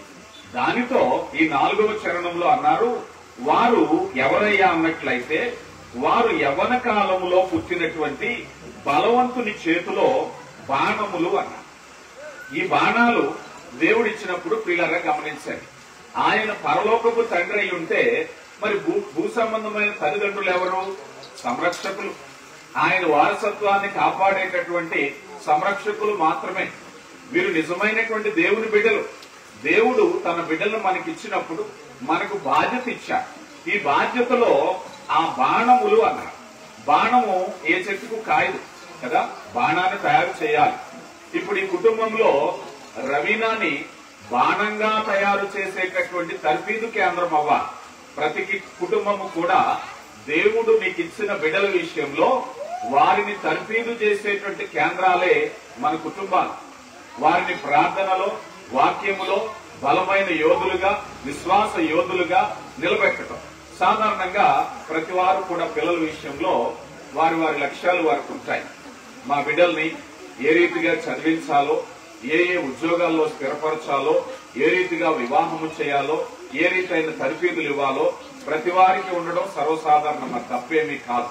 కానీ ఒక తల్లిగా, ఒక తండ్రిగా బిడ్డలు కలిగినప్పుడు ప్రాథమికమైన చిత్తం ఏమిటంటే, భూ సంబంధమైన తల్లిదండ్రులుగా నాకే ఇన్ని ఆలోచనలు ఉంటే పరలోకపు తండ్రి, అసలైన తండ్రి ఉన్నాడే, ఆ తండ్రి యొక్క చిత్తాన్ని మర్చిపోకూడదు. ఎందుకంటే మన లక్ష్యాలు మనకున్నాయి, కానీ పరలోకపు తండ్రి యొక్క లక్ష్యం ఒకటి ఉంది. ఆ లక్ష్యాన్ని ఎప్పుడు మర్చిపోకూడదు. అందుకే బాణము అనేటువంటి పదాన్ని మనం చూసినప్పుడు ఆ బాణము తయారు చేయబడాలి. ఈరోజు సమాజంలో బిడ్డల విషయంలో ఎంత భయంకరమైన సమాజంలో మనం ఉన్నామంటే, చాలా కుటుంబ వ్యవస్థలు కూలిపోయి నైతిక విలువలు లేని కుటుంబాలతో ఉన్నటువంటి ప్రస్తుత సమాజంలో మనం ఉన్నాం. కానీ దేవుడు మనకిచ్చిన గొప్ప ఆశీర్వాదం ఏమిటంటే, మనిషి నిన్ను సృజించినటువంటి దేవుడే నీకు మాన్యువల్ ఇచ్చాడు కదా. తర్ఫీదు కేంద్రాలు, మన సంఘాలు తర్ఫీదు కేంద్రాలు, మన కుటుంబాలు తర్ఫీదు కేంద్రాలు. వారు బలమైనటువంటి బాణాలుగా చేయబడాలి వాడు. అందుకే దేవుడికి ఇచ్చినటువంటి బాధ్యత, ఒక తల్లిగా, ఒక తండ్రిగా నీ ఒడిలో బిడ్డ కలిగినప్పుడు నువ్వు కలిగవలసినటువంటి ఆలోచన ఏమిటంటే, ప్రభువా నీ బిడ్డను నా చేతిలో పెట్టావు, నీ కొరకై పెంచటం అనేది నాకు ఇచ్చిన బాధ్యత. ఈ కుటుంబాలు దేని కొరకైన కుటుంబాలు? వాస్తవానికి ఆర్థిక విషయాల్లో మనకి చాలా ప్లానింగ్స్ ఉంటాయి, భవిష్యత్తు విషయాల్లో చాలా ప్లానింగ్స్ ఉంటాయి, ఉండాలి కూడా, అది తప్పేమీ కాదు. కానీ అసలు దేవుని చిత్తాన్ని మర్చిపోయే ప్రమాదంలో పడిపోయే కుటుంబాలుగా తయారవుతున్నాయి. ఉదాహరణకి ఒక బిడ్డ దేవుని సన్నిధికి కనుక రాకపోతే, ఆ సంఘ కాపరి పిల్లలు ఎందుకు రాలేదు అని అంటే, వెంటనే తల్లిదండ్రులు చెప్తున్నామండి, అల్లరి పోవట్లేదు, వాడికి స్కూల్ ఉంది, కాలేజ్ ఉంది, ఒక యవ్వన స్థితి వచ్చాక చెప్పి విసిగిపోయి వదిలేశాను అంట. ఏ తల్లి అయినా, ఏ తండ్రి అయినా చదువుల విషయంలో అలా చెప్పగలుగుతారా? ఎల్కేజీలో చెప్పానండి, ఫస్ట్ క్లాస్, సెకండ్ క్లాస్ లో చూశాను, ఆడు స్కూల్కి వెళ్ళటం మారం చేస్తున్నాడని ఇంక వదిలేశానండి అన్న వాళ్ళు ఎవరైనా ఉంటారా? గ్రాడ్యుయేషన్ వెళ్ళినా కూడా పట్టుకుంటారు కదా. ఇంటర్మీడియట్ లో కూడా లేచావా, చదివావా, కాలేజీకి వెళ్ళావా, మార్కులు ఎందుకు వచ్చినాయి అని సూపర్వైజ్ చేస్తూనే ఉంటారు. అందులో విసుకుండదు. ఎల్కేజీలో విసుకులేదు, గ్రాడ్యుయేషన్ లో విసుకులేదు, యూనివర్సిటీలో కూడా విసుకుండదు. కానీ దేవుని విషయంలో బాణముగా తయారు చేయబడవలసినటువంటి తర్ఫీదు కేంద్రమైన నీ నివాసంలో ఏ శబ్దం వినబడాలి? ఉదాహరణకు మనం అనుకుందాం, ఏదైనా ఒక ఫ్యాక్టరీ ఉందనుకోండి, ఆ ఫ్యాక్టరీలో ఆ వస్తువులు తయారు చేయబడుతున్నాయో లేదో చెప్పాలి అంటే ఆ కర్మాగారం నుంచి మనకి శబ్దాలు వస్తూ ఉండాలి. శబ్దాలు వస్తూ ఉంటే నిజమేనండి, ఇది వర్కింగ్ కండిషన్ లో ఉందని. నీ యొక్క కుటుంబము కూడా బాణము తయారు చేసే కర్మాగారం అయితే నీ కుటుంబంలో నుంచి రక్షణ సునాదం వినబడాలి, నీ కుటుంబంలో ప్రార్థన వినబడాలి, నీ కుటుంబంలో వాక్య ధ్యానం వినబడాలి. ఆరోహణం అయ్యేటటువంటి ఈ కీర్తనలో వారు వెళ్లేటప్పుడు దేవుని సన్నిధికి బిడ్డలతో, కుటుంబాలతో ఎలా వెళ్లారో అలా కుటుంబముతో వెళ్లగలిగిన స్థితి ఉన్నప్పుడు ఆ బిడ్డలు బాణములు వంటి వారుగా ఉంటారనే విషయాన్ని మనం చూస్తూ ఉన్నాం. అయితే ఇక్కడ ఒక విషయాన్ని చూడాలి. మనం సామెతల గ్రంథం 22:6లో ఒక మాట కనిపిస్తుంది, బాలుడు నడవవలసిన త్రోవను వానికి నేర్పించు. ఎవరు నడవలసిన త్రోవను ఎవరు నేర్పించాలండి? రోజు ఒకసారి మనం ఆలోచన చేద్దాం. బిడ్డకు నడిపించేటటువంటి ప్రక్రియలో తాను వెళ్లవలసిన మార్గం ఒకటి ఉంటుంది. ఏ మార్గం అది? ఎవరి చేత స్థిరపరిచిన మార్గం? మనుషుని హృదయంలో అనేక ఆలోచనలు వస్తాయట, స్థిరపరచువాడు ఆయనే. ఈరోజు కొంతమంది పిల్లలు తల్లిదండ్రులకు సలహాలు ఇస్తూ ఉంటారు. కొన్ని సలహాలు మంచివే, కొన్ని సలహాలు మంచివే, కొన్ని ప్రమాదకరమైనవి. ఎందుకనంటే ఒకని ఎదుట తిన్ననైన మార్గం ఉందట, అది ఎక్కడికి వెళ్తున్నది? మరణమునకు దారి. జాగ్రత్త. మార్గములు స్థిరపరిచి పురాతన మార్గములో నిలిచి మేలైన మార్గం ఏదో చూసి నడవలసినటువంటి బాధ్యత. ఓ తల్లి, ఓ తండ్రి, ఇక్కడ అనేక మంది తల్లులు ఉన్నారు, అనేక మంది తండ్రులు ఉన్నారు, నేను కూడా మీలో ఒక్కనే. మనం అందరం చేయవలసిన పని ఏమిటయ్యా అంటే, దేవుడు ఒక గమ్యాన్ని చేర్చడానికి, ఉదాహరణకి ఆత్మీయ జీవితంలో, జీవన పోరాటంలో, ఈ మాట చాలా జాగ్రత్తగా గుర్తుపెట్టుకోండి.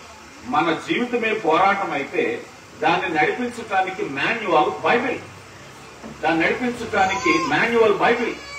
ఆర్థిక విషయాలు, ఆ బిడ్డ పెరిగినప్పుడు ప్రవర్తన విషయాలు, ఆ బిడ్డ మాట తీరు, ఆ బిడ్డ ఉండేటువంటి కండక్ట్, ఆ బిడ్డ యొక్క చదువు, ఆ బిడ్డ సమాజంతో ఉండేటువంటి రిలేషన్స్, వీటన్నిటినీ పరిశుద్ధాత్మ దేవుడు గ్రంథంలో ఉంచారు. ఇప్పుడు ఉత్తమమైన తర్ఫీదు ఏమిటయ్యా? నా కుమారుడిని ఏ విధమైన తర్ఫీదు, ఏ విధమైన కాలేజ్, ఏ విధమైన ట్రైనింగ్ లో ఉంటే బెస్ట్ ఫ్యూచర్ ఉంటదంటే, ఫస్ట్ నువ్వు చేయవలసిన పని ఏమిటయ్యా అన్నట్లయితే దేవుని వాక్యం అనే తర్ఫీదులో ఉంచాలి.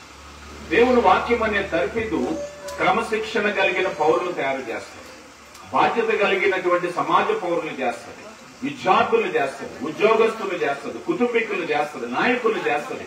దేవుని వాక్యం ఒక గమ్యాన్ని చేరటానికి, ఇశ్రాయేలు ప్రజలు కానాను దేశాన్ని చేరుకోవటానికి యెహోషువతో దేవుడు చెప్తున్నారు. యెహోషువ గ్రంథం 1వ అధ్యాయం 8వ వచనంలో, ధర్మశాస్త్ర గ్రంథములో వాక్యమును నువ్వు ధ్యానించిన ఎడల కుడికి గాని ఎడమకు గాని తొట్టిల్లకుండా ఉన్నట్లయితే చక్కగా ప్రవర్తించదవు. అంటే మాన్యువల్. నువ్వు ఆ వాగ్దాన దేశానికి వెళ్ళాలి అంటే యెహోషువతో దేవుడు చెప్తున్న మాట ఏమిటయ్యా అంటే, నీ చేతిలో ధర్మశాస్త్రం ఉండాలి. అయ్యా, నేను ఆ దేశాన్ని స్వతంత్రించుకోవాలంటే నా చేతిలో ఖడ్గం కదా కావాలి, యుద్ధం చేయడానికి ఆయుధాలు కదా కావాలి. దేవుడు అంటున్నాడు, అవి పక్కన పెట్టి నీ చేతిలో ధర్మశాస్త్రం ఉండాలి. ఈరోజు జీవన పోరాటంలో మనం ఎప్పుడైతే ఆ చక్కని స్థితిని చేరుకోవాలి అంటే, దేవుడు మనకిచ్చినటువంటి చక్కని గ్రంథం జీవవాక్యం. ఈరోజు ఏ మార్గంలో వెళ్ళాలి, మనిషికి ఒక ఆలోచన, మనిషికి ఒక విధమైనటువంటి ఆలోచన. కానీ కీర్తనకారుడు అంటున్నారు 119వ సంకీర్తన 105వ చరణంలో, నీ వాక్యము నా పాదములకు దీపము, నా త్రోవకు వెలుగైనటువంటిది.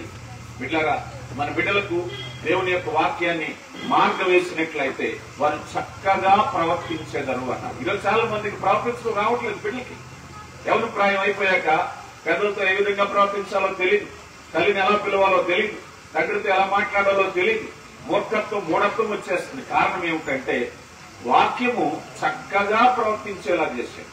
చిన్నప్పుడు వదిలిపెట్టేస్తున్నారు చాలా మంది. ఎవరి ప్రాయంలోకి వచ్చాక, అయ్యా మా అబ్బాయి మా అమ్మాయి మాట వినట్లేదు, వాక్యం చెప్తుంది బాలుడు నడవవలసిన త్రోవను అప్పుడు నేర్పాలి. సడన్ గా రాదు, వచ్చి అయ్యా మా అబ్బాయి కొరకు ప్రార్థన చేయి, దేవుని వాక్యం చెప్తుంది అయ్యా బాలుడు నడవలసిన త్రోవను చిన్ననాటి నుంచి తర్ఫీదుగా ఇచ్చినట్లయితే వారు చక్కగా ప్రవర్తించారు. పిల్లలు గమనించి తర్వాత భాగంలో మనం చూసినట్లయితే, తర్వాత ఆ అమ్ములు పొదల గురించి మాట్లాడుతున్నారు కదా. అయ్యా, ఆ బలవంతుని చేతిలో బాణములు వంటి వారు వారితో తమ అమ్ములు పొద నింపుకునేవాడు ధన్యుడు. ఇది ఎలాంటిదయ్యా అన్నట్లయితే, ఈ ఆశీర్వాదాన్ని గురించి చెప్పాలి అంటే, నా దగ్గర ఏమి ఉంటే ఈ లోకంలో నాకు గుర్తింపు ఉంటుంది, ఏమి ఉంటే సంతోషంగా ఉంటుందంటే, కొంతమంది లోకంలో బ్యాంక్ అకౌంట్ ని బట్టి హ్యాపీగా ఉన్న వాళ్ళు ఉన్నారు, వారికి ఉండే ప్రాపర్టీస్ ని బట్టి. కానీ ఇక్కడట తన అమ్ములు పొదలో దేవుండాలట బాణములతో నింపుకున్నవాడు ధన్యుడు. ఒకవేళ నీ కుటుంబంలో నీ బిడ్డలు బలమైన బాణాలుగా తయారు చేయబడి ఉన్నట్లయితే నువ్వు ధన్యుడు. అదే అతిశయ కారణం. ప్రభువా, నీ యందు నా బిడ్డలు ఆత్మీయులుగా ఎదిగారు, ప్రార్థనా పరులుగా ఎదిగారు. ఈరోజు అనేక కుటుంబాల్లో మనం చూస్తున్నాం, తల్లిదండ్రులు కష్టపడి ఎంతో ప్రయాసపడి సంపాదించుకుంటే ఈ పిల్లలు ఆ పేరు పాడు చేస్తున్నారు, ధనాన్ని పాడు చేస్తున్నారు, క్రమశిక్షణ లేదు. చిన్నప్పుడు మేము నష్టపడ్డా మా పిల్లలు సంతోషంగా ఉండాలి, మేము పడ్డ కష్టం మా పిల్లలకు తెలియకూడదన్న ఉద్దేశంతో అధిక గారాబం చేసి వారిని ఎందుకు పనికి రాకుండా చేసేస్తున్నారు. కానీ నీ అమ్ములు పొదలో ఏముండాలట? బాణాలు ఉండాలి, తర్ఫీదు పొందిన బాణాలు ఉండాలి, తయారు చేయబడిన బాణాలు ఉండాలి, వాక్యంతో అలవర్చబడినటువంటి బిడ్డలు ఉండాలి. అలాంటి బిడ్డలు ఉంటే ఏమవుతుందట? వారు ధన్యులు అతివారు సిగ్గుపడక. పూర్వము ఆయా దేశాల్లో దీని గురించి ఒక కథ చెప్తూ ఉంటారు. ఎవరైనా ఒక నేరం చేస్తే ఆ నేరాన్ని బట్టి తగు తీర్చేటప్పుడు గవిని దగ్గరికి ఆ వ్యక్తి సదరు వ్యక్తి ఇరుపక్షాలు రావాలి. ఇరుపక్షాలు వస్తే ఆ గ్రామానికి సంబంధించినటువంటి అధికారులు పెద్దలు నిర్దేశించి, అయ్యా వీరి కుటుంబ నేపథ్యం ఏమిటి, వీరు ఎలాంటి వారు చెప్పాలి అంటే వీరి కుటుంబం ఎలా ఉందో చెప్పాలి. ఇప్పటికీ ఉంది కదా సిస్టము. ఎవరైనా ఒక నేరం చేస్తే రూట్ కాజ్ ఏంటో ఎదుగుతారు. అయ్యా వీరి కుటుంబంలో వీరి మానసిక స్థితి ఏమిటి, వీరి కుటుంబ పరిస్థితులు ఏమిటి అన్నిటినీ తీసుకొస్తారు. ఆ రోజుల్లో కూడా వారినట వీరి కుటుంబ నేపథ్యాన్ని వెతికేవారు. అయ్యా ఇతడు బాధ్యత కలిగిన తండ్రి, ఇతడు బాధ్యత కలిగిన కుటుంబ యజమానుడు, వీరి బిడ్డలు బలమైనటువంటి బాణములు అని తెలిస్తే అటివాడు సిగ్గునొందక ఆ నేరాన్ని బట్టి, అయ్యా ఇతడు బాధ్యత కలిగిన వాడు, ఈ నేరం చేశాడంటానికి రుజువు లేదు. ఈ రోజుల్లో అయితే టెక్నాలజీ పెరిగిపోయింది, రకరకాల టెస్టులు వచ్చినాయి. కానీ ఆ రోజుల్లోనట వారిని పిలిచి, ఇరుపక్షాలను పిలిచి, అయ్యా నువ్వు నేరం చేశావా లేదో అని ముఖాముఖిగా అడిగే సమయంలోనే కుటుంబ నేపథ్యాన్ని తీసేవారట. కుటుంబ నేపథ్యాన్ని తీస్తే వీరి కుమారులు గనక తన అమ్ములు పొదలో బాణములతో నింపుకుంటే అతివాడు సిగ్గుపడక, అయ్యా నా కుటుంబ నేపథ్యం ఎలాంటిదో తెలుసా, బిడ్డల కొరకు ప్రార్థించిన వ్యక్తిని, దేవుని సన్నిధికి నడిపించిన వ్యక్తిని, వాక్యాన్ని ధ్యానించిన వ్యక్తిని, నా బిడ్డలు ప్రయోజకులు, నా బిడ్డలు వ్యసన పరులు కాదు, సమాజంలో అడగండి నా బిడ్డలను నేను ఎలా పెంచాను. అయితే నేరమును చేయలేదనటానికి అవకాశం ఉంది. అతివాడు సిగ్గుపడక. వీళ్ళ గమనించండి, బిడ్డలను బట్టి సిగ్గుపడే తల్లిదండ్రులు ఈ రోజు సొసైటీలో ఉన్నారు. అయ్యా నీ కుమారుడుకున్న వ్యసనాన్ని బట్టి, నువ్వు చేయని నేరాన్ని బట్టి సిగ్గుపడే తల్లి తండ్రి లేరా చెప్పండి ఈ రోజుల్లోని. అతివాడు సిగ్గుపడడు. వీళ్ళని గమనించండి. ఈ రోజు పిల్లల్ని సరైనటువంటి తర్ఫీదులో నడిపించకపోతే, వారు వ్యసన పరులైతే, వారు సామర్థ్యం కలిగిన వారు కాకపోతే, ఎంతో కష్టపడిన తల్లి, ఎంతో కష్టపడిన తండ్రి రెక్కలు ముక్కలు చేసుకున్నవాడు తర్వాత కాలంలో ఆ బిడ్డలు చేసిన నేరాన్ని బట్టి వీరేదో నేరం చేసినట్టు వీరు తలదించుకోవచ్చు. ఎంత భయంకరమైన పరిస్థితులు ఈ మధ్యకాలంలో చూస్తున్నాం. బెట్టింగ్ పిల్లలు, ఎవరి పిల్లలు బెట్టింగ్, రకరకాల బెట్టింగ్ లోకి వెళ్తున్నారు. ఇష్టానుసారంగా ఆడేసైతం ఈ తల్లిని తండ్రిని పట్టుకుంటున్నారు. ఉన్న ఆస్తి అమ్మండి, పొలం అమ్మండి, ఇల్లు అమ్మండి. ఆ పొలమో ఇల్లు కొనుక్కోవడానికి ఎన్ని సంవత్సరాలు కష్టపడ్డారో, తిన్నారో తినకో కష్టపడి సంపాదించుకుంటే వీడు సరదాగా ఆడిన బెట్టింగ్ ఇవన్నీ కూడా అమ్మవలసి వస్తుంది. రోడ్డు మీద నిలబెడుతున్నారు. భయంకరమైన పరిస్థితులు. అది సిగ్గు. వాక్యం చెప్తుంది, నీ అంబులు పొదలో ఎప్పుడైతే బాణాలతో నింపుకుంటావో అట్టివాడు సిగ్గుపడక ఏం చేస్తాడటండి, గుమ్మములలో తమ విరోధులతో వాదించేదరు. ఆ సామర్థ్యాన్ని నువ్వు పెంచిన బిడ్డలు నీకు ఇవ్వబోతున్నా. ఆ సామర్థ్యాన్ని, ఆశీర్వాదాన్ని నువ్వు పెంచిన బిడ్డలు ఇవ్వబోతున్నారు. కనుక ప్రియులారా, ఇక్కడ మనం చూసినట్లయితే ఆ విధమైనటువంటి అతిశయం అనేటువంటిది దేవుడు మనకి ఇవ్వటానికి గల కారణం ఏమిటంటే తన బిడ్డలను మనకిచ్చారు. తన బిడ్డలను మనకిచ్చారు. ఆ బిడ్డలను బట్టి ఈ రోజు మన జీవితాల్లో ఒకప్పుడు సోమరపోతులుగా ఉన్నటువంటి వారు ప్రయోజకులు అవుతున్నారు. ఎందుకనంటే దేవుని కృపను బట్టి ఆశీర్వాదపు కారణాన్ని మనము భాగస్తులుగా చేస్తున్నారు. పెళ్లికి కాకముందు నువ్వు ఎలా ఉన్నా సరే, స్వార్థపరుడుగా ఉన్నా సరే, స్వార్థపరురాలుగా ఉన్నా సరే, పెళ్లి అయిన తర్వాత, బిడ్డలు పుట్టిన తర్వాత వారిని బట్టి నీ బాధ్యతలు మారిపోతున్నాయి. వారి కొరకు ప్రార్థించే శక్తి. ఏ బిడ్డ అయినా పెళ్లి కాకముందట ప్రార్థనా పరులుగా లేకపోవటం అనేది సర్వసాధారణంగా జరుగుతుందట. పెళ్లి అయిన తర్వాత ప్రార్థన చేయకపోవటం తీవ్రమైన నేరం. ఎందుకంటారా, నీ కలిగిన బిడ్డ ఆరోగ్యం కొరకు నువ్వు ప్రార్థన చేయాలి. నీ బిడ్డ చదువు కొరకు నువ్వు ప్రార్థన చేయాలి. వారి ప్రవర్తన కొరకు నువ్వు ప్రార్థన చేయాలి. అంటే బిడ్డలు నిన్ను ప్రార్థనా పరులుగా మారుస్తున్నారు. చాలా మంది బిడ్డలు పెద్దవారైనా ఇంకా ప్రార్థనా పరులు కాలేదంటే లోపం ఎక్కడుందో ఆలోచన చేయండి. బిడ్డలు పెద్దవారు అయ్యే కొలది ఈ తల్లి, ఈ తండ్రి దేవుని సహాయముతో వారిని తర్ఫీదులోనికి నడిపించాలి అంటే నువ్వు ఒక ప్రార్థనా పరుడివి, ప్రార్థనా పరురాలు అయిపోవాలి. ఒకవేళ ఇప్పటికీ నువ్వు ప్రార్థన లేకపోతే వారి నుంచి మనం ఏం ఆశించగలం? దేవా, నువ్విచ్చిన బిడ్డలను నీ సహాయంతో నేను పెంచాలి. ఇది కదా వాక్యం మనకి నేర్పించేది. మనం ప్రతి వారు కూడా ఎంత కష్టపడాలో తెలుసు. బిడ్డల దగ్గర రకరకాల, చాలా మంది చూడండి, బిడ్డల కోసం ఏదైనా సమస్య వచ్చినప్పుడు పెద్దల దగ్గర కన్నీళ్లు పెట్టుకుని, అయ్యా ఈ బిడ్డను పెంచడానికి నేను ఆకలితో కష్టపడ్డాను, రెక్కలు కష్టపడ్డాను, ఎన్నో ఇబ్బందులు పడ్డాను, ఎంత చాటమార్గం చదువుతారు. ప్రార్థన చేశావా? ప్రార్థన చేశావా? ఆ లిస్టులో అది ఉందా? అయ్యా ఈ బిడ్డ కొరకు నేను ఉపవాసం ఉండి ప్రార్థన చేశాను, ఈ బిడ్డ కొరకు ప్రార్థించాను, ఈ బిడ్డ కొరకు దేవుని సన్నిధిలో గోజాడాను, ఈ పేర్లు రావాలి. ఈ మాటలు రావాలి. కనుక ప్రియులారా, బిడ్డలు తల్లిదండ్రులనట శ్రద్ధ కలిగిన వారిని చేస్తారట. ఎందుకంటే దేవుడిచ్చే ఆశీర్వాదం వారి కొరకు ప్రార్థించేటటువంటి యోధులుగా మారబోతున్నారు. కనుక ప్రియులారా, ఇక్కడ మనము దేవుని కృపను బట్టి ఈ స్వాస్థ్యములో దేనికి కాపుదల అంటే, ఈరోజు ఎలాంటి భయంకరమైన ప్రపంచంలో ఉన్నామంటే, ఈరోజు ఏఐ టెక్నాలజీలో ఉన్నాం కదా, ఆర్టిఫిషియల్ ఇంటెలిజెన్సీలో ఉన్నాం, సోషల్ మీడియా ప్లాట్ఫామ్ మీద ఉన్నాం. తండ్రి తల్లినట పిల్లలకు కాపుదల ఎలాగిస్తారు అంటే, దేవుని వాక్యంలో భౌతికమైన కాపుదల కాదు. ఏ తల్లి ఏ తండ్రి బిడ్డలకు ఎక్కడ రాజీ పడట్లేదు. వారు వేసుకునే బట్టల్లో గాని, వారు తినే తిండిలో గాని, వారి వసతుల్లో గాని, తల్లి అయినా తండ్రి అయినా ఆకలితో అయినా ఉంటారు గాని, నా బిడ్డలు కష్టపడడానికి ఎవరు ఇష్టపడట్లేదు. కానీ భౌతికమైన కాపుదల కాదు. బిడ్డల హృదయానికి కాపుదలను ఉండాలి. బిడ్డల యొక్క ఆలోచనలకు కాపుదల ఉండాలి. అది నీ వల్ల కాదు, అది దేవుని సహాయం లేదే. ఎంతవరకు కాపుగాయగలం చెప్పండి. ప్రతి బిడ్డ, ప్రతి తల్లిదండ్రులు బిడ్డల చేతిలో మోసపోయేవాళ్లే. వాళ్ళు ఏదో చెప్తారు, వాళ్ళ మీద ఉన్న అధిక ప్రేమతో నమ్మి మోసపోయే వాళ్ళు చాలా మంది ఉంటారు కదా. కానీ వాస్తవానికి దేవుని సహాయంతో వారి హృదయాలను కాపుదలలో నడిపించడానికి ప్రభు ఇష్టపడుతూ ఉన్నారు. ఇక మరొకటి ఏమిటయ్యా అన్నట్లయితే, దేవుడిచ్చినటువంటి ఆశీర్వాదాల్లో ఉన్నతమైన ఆశీర్వాదాన్ని బిడ్డలుగా మనం ఎందుకు చెప్పాలి అని అన్నట్లయితే, వాస్తవానికి ఇందాక మనం అనుకున్నాం, సంపన్నులు ఉన్నారు, కోటీశ్వరులు ఉన్నారు కదా, రకరకాలైనటువంటి పేరు ప్రఖ్యాతులు కలిగిన వారు ఉన్నారు. కానీ దేవుడు నీకు ఇచ్చినటువంటి ఆశీర్వాదము 139వ సంకీర్తనలో కీర్తనకారుడు అంటున్నారు, అయ్యా నువ్వు నన్ను నిర్మించిన రీతిని చూడగా భయమును ఆశ్చర్యమును కలుగుతున్నవి. ఈరోజు నీ చేతిలో ఉన్న బిడ్డ దేవుడిచ్చిన ఆశ్చర్యకరమైన బహుమానం కదా. నిర్జీవమైన వస్తువులు, విలువగల వస్తువులు ఎన్నో ఉన్నాయి. అందుకే నేను చూశాను, సోషల్ మీడియాలో చదువుతున్నాను, ఒక వ్యసనపరుడైన తండ్రట 5,000 రూపాయలకు తన కుమార్తెను అమ్మేశాడట. ఎంత బాధకరమైన విషయం కదా. 5,000 రూపాయలకి. దేవుని వాక్యం ఏం చెప్తుందో తెలుసా? ఒక ఆత్మ విలువ ఎంత ఉందో తెలుసా?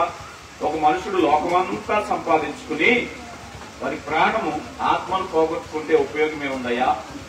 భూమి మీద ఉన్న సమస్తమైన సంపద పెట్టినా ఒక ఆత్మను కొనలేవట. దేవుడు పెట్టిన ఆత్మ యొక్క గొప్పతనం అది. దేవుడు పెట్టిన ఆత్మ యొక్క వాల్యూ అది.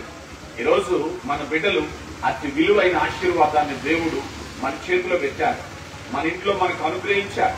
ఆ బిడ్డల యొక్క వాల్యూని తెలుసుకున్నప్పుడే వారిని చక్కగా క్రమశిక్షణ రీతిలో దేవుని కొరకు మనము పెంచగలిగిన వారమై ఉన్నాం. కనుక ప్రియులారా, ఈరోజు మన ప్రణాళిక కంటే దేవుని ప్రణాళిక ముఖ్యమైనది. ఒకసారి ఆలోచన చేయాలి, బిడ్డల కొరకైన ప్రార్థన చేయాలి. అయ్యా ఒకవేళ ఈ భూమి మీద ఉండేటువంటి కాలంలో వారి భౌతిక అవసరాలు, వారి ఉద్యోగాలు, వివాహాలు సర్వసాధారణంగా జరగాలి, జరుగుతాయి, గొప్పగా ఉండాలి, ఉంటాయి. కానీ దేవుని ప్రణాళిక అనేటువంటి నిత్యత్వపు ప్రణాళికను గురించి మనం మర్చిపోకూడదు ప్రియులారా. అది ఏనాటి నుంచి ప్రణాళిక? చిన్ననాటి నుంచి కూడా నువ్వు నడిపించేటటువంటి నడకలో అది ఉండాలి. అందుకే ఈ వారసత్వాన్ని కొనసాగించే బాధ్యత దేవుడు నీకు నాకు అప్పగించాలి. అయ్యా నీ వారసత్వాన్ని బిడ్డల జీవితాల్లో మేము కొనసాగించాలి. యెషయా గ్రంథంలో మాట మనం చూద్దాం. యెషయా గ్రంథము 38వ అధ్యాయము 19వ వచనంలో, యెషయా గ్రంథము 38వ అధ్యాయము, సజీవులే సజీవులే కదా ఈ దినమున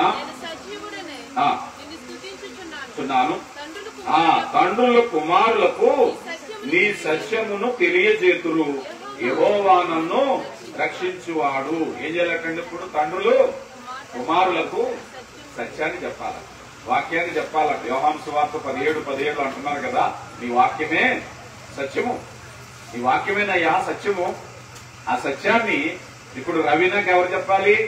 వారి తండ్రి గారు చెప్పాలి, వారి తల్లి గారు చెప్పాలి, కుటుంబీకులు చెప్పాలి. మన బిడ్డలకి ఎవరు చెప్పాలి? మనమే చెప్పాలి. ఎఫెసీ గ్రంథంలో చాలా స్పష్టంగా, తండ్రులారా మీ పిల్లలకు కోపము రేపక, ఏదైనా కష్టం వస్తే మన దైవజనుల దగ్గరికి వెళ్లి అయ్యగారు ప్రార్థన చేసేది తప్పేమీ లేదు అడగటంలో. కానీ మన పాటు మనం మర్చిపోకూడదు. తల్లిదండ్రులుగా పిల్లలను ప్రభు యొక్క బోధలో పెంచే బాధ్యత పరిశుద్ధాత్ముడు ఏమని లిఖింపజేశారో తెలుసా? తండ్రులారా తల్లులారా, దట్స్ యువర్ డ్యూటీ. మీరే చేయాలి ఆ డ్యూటీ. ఎవరికైనా అప్పచెప్పాలనుకుంటున్నారేమో, రెసిడెన్షియల్ స్కూల్లోనో డబ్బుతో కట్టిన స్కూల్లో జాయిన్ అయితే వచ్చేది కాదట. అది నీ మోకాళ్ళ ప్రార్థన నుంచి వారి విశ్వాస వీరులకు ఎదుగుతారు. నీ విశ్వాసపు అనుభవాల నుంచి, నీ భక్తి నుంచి, నీ విధేయత నుంచి, నీ క్రమశిక్షణ నుంచి, నీ విశ్వాసము నుంచి నీ బిడ్డలు కూడా లేవనెత్తబడతారు. ఎలాగైతే అబ్రహాము, ఇస్సాకు, యాకోబు దేవుడిగా ఎలాగైతే కొనసాగించబడ్డారో ఆ రీతైన ఆశీర్వాదాలతో దేవుడు మన కుటుంబాలను కూడా దీవించడానికి ఇష్టపడుతూ ఉన్నారు. అయితే ఇక్కడ మరొక మాట చెప్పి నేను ముగిస్తాను. అయితే ఇక్కడ మరొక విషయం ఏమిటయ్యా అంటే, మానవ జీవితాల్లో కుటుంబ బాధ్యతలు ఎరిగినటువంటి వారిగా మనందరికీ తెలుసు. మనం బిడ్డల విషయంలో స్నేహితులుగా ఉండాలని సొసైటీ బోధిస్తుంది. సమాజం నుంచి మనం నేర్చుకుంటున్నాం. వాళ్ళ అనుభవాలు తెలుసుకోవాలని, వారి అవసరాలు తెలుసుకోవాలని. కానీ ఫైనల్ గా ఈ మాట చెప్పి నేను ముగిస్తాను.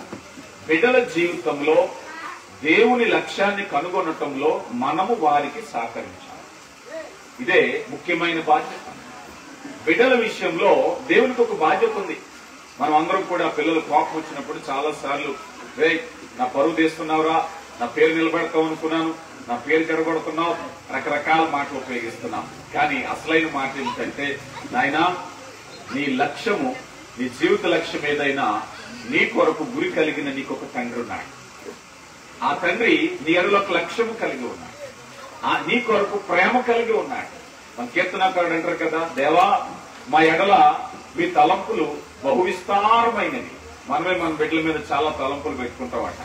మనకంటే ఎక్కువ పెట్టుకుంటాడంట ఆయన తలంపులు. నాయనా పరలోకపు తండ్రి ప్రణాళికలో నువ్వు ఉన్నావు, ఆయన తలంపులు ఉన్నాయి, జాగ్రత్త కలిగి ఉండు అని పిల్లలకు దేవుని పట్ల వారి చిత్తం ఏమై ఉందో సహకరించడానికి. చూడండి, చాలా సార్లు పిల్లల విషయంలో వారు ఏ కోర్స్ అయితే ఇంట్రెస్ట్ గా ఉందో, ఏ ట్రైనింగ్ పంపిస్తే చాలా ఎక్కువ ఆలోచిస్తూ ఉంటాం. కానీ అసలు విషయం ఏమిటంటే, దేవుని చిత్తాన్ని వాయిలకు బయలుపరిచేటటువంటి క్రమంలో మనం శ్రద్ధ వహించాలి. క్రమశిక్షణగా ఉండేలా చిన్ననాటి నుంచి ఆ ఫౌండేషన్ లో వెళ్ళినప్పుడు ఒకనాటికి వారు బలమైనటువంటి బాణాలుగా ఎదుగుతారు. వారిని చూసి నువ్వు గర్వంగా ఉంటావు, సిగ్గుపడవు కదా. అట్టి వారితో తన అంబులు పొద నింపుకుని వాడు సిగ్గుపడక. ఈరోజు చాలా మంది ఆ సమస్యలో చిక్కుకున్నారు. కారణం ఏమిటో తెలుసా? అది బాణముగా తయారు చేయబడకపోవటమే.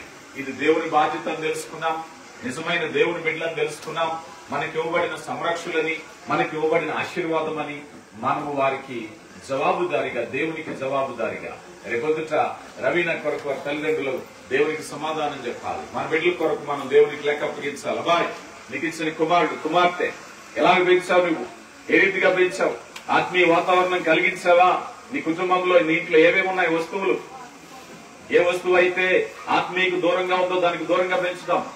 చూడండి, ఎప్పుడైనా మన స్కూల్స్ కు వెళ్ళినప్పుడు అక్కడ ఉండేటువంటి టీచింగ్ స్టాఫ్ చెప్తూ ఉంటారు, అయ్యా మేము మీ స్కూల్ కి పంపించాం, మీకు కావాల్సిన ఫీజు కట్టాం, మా పిల్లలకి మార్కులు రాలేదంటే వాళ్ళు ఏం చెప్తారో తెలుసా? అయ్యా మేము చెప్పే పాఠాలు చెప్తున్నాం, హోంవర్క్ ఇస్తున్నాం, లోపం ఎక్కడ ఉందో తెలుసా? మీ ఇంటికి వచ్చిన వెంటనే మీరు ఈ స్మార్ట్ ఫోన్ తీసి ఆ పిల్లలకి ఇస్తే వాళ్ళు చదువుతారా? కనుక చదువుకునే వాతావరణం కల్పించకపోవటం మీది లోపం అంటారు. ఒకటే మాట, ఎన్ని చెప్పినా, ఎంత ఫీజు కట్టినా మీది లోపం. వాడు వచ్చిన వెంటనే పెద్ద టీవీ పెడుతున్నారు కదా, చాలా పెద్ద టీవీ పెడుతున్నారు. చిన్న చిన్న టీవీలు అయితే అంత టీవీ పెట్టి సీరియల్ పెట్టి చదువుకోమంటే చదువుకుంటాడా? ఆపేసాయి. మొబైల్ ఫోన్ దూరంగా పెట్టు, చక్కని వాతావరణం. ఇక రెండోది, డైవర్ట్ అవ్వనటువంటి ఆలోచనలు పెట్టి అక్కడ చక్కగా దేవుని కృపను బట్టి చదువుకుంటాడు. ఆత్మీయత కూడా అంతే. ఆత్మీయంగా ఎదగటానికి నీ ఇల్లు ఆత్మీయంగా ఉండాలి, ఆత్మీయమైన వాతావరణం కలిగించాలి, ప్రార్థన వినబడాలి, రక్షణ సునాదం, నీతిమంతుని గుడారం ఇది. ఈ గుడారంలో ఏం వినిపించాలి? కీర్తనలు వినిపించాలి, వాక్యజ్ఞానం వినిపించాలి, ప్రార్థన వినిపించాలి. చాలా సార్లు ఈ ఆత్మీయమైన కౌన్సిలింగ్ లో చాలా ముఖ్యమైన మాట ఏమిటంటే, బిడ్డలు గాని కుటుంబ భాగస్వాములు గాని ప్రార్థనకు లోబడినప్పుడు చేయగలిగింది ఏమిటయ్యా అంటే, నువ్వు మోకరించి ఒక సిస్టమేటిక్ ప్రార్థన నువ్వు ప్రారంభించండి.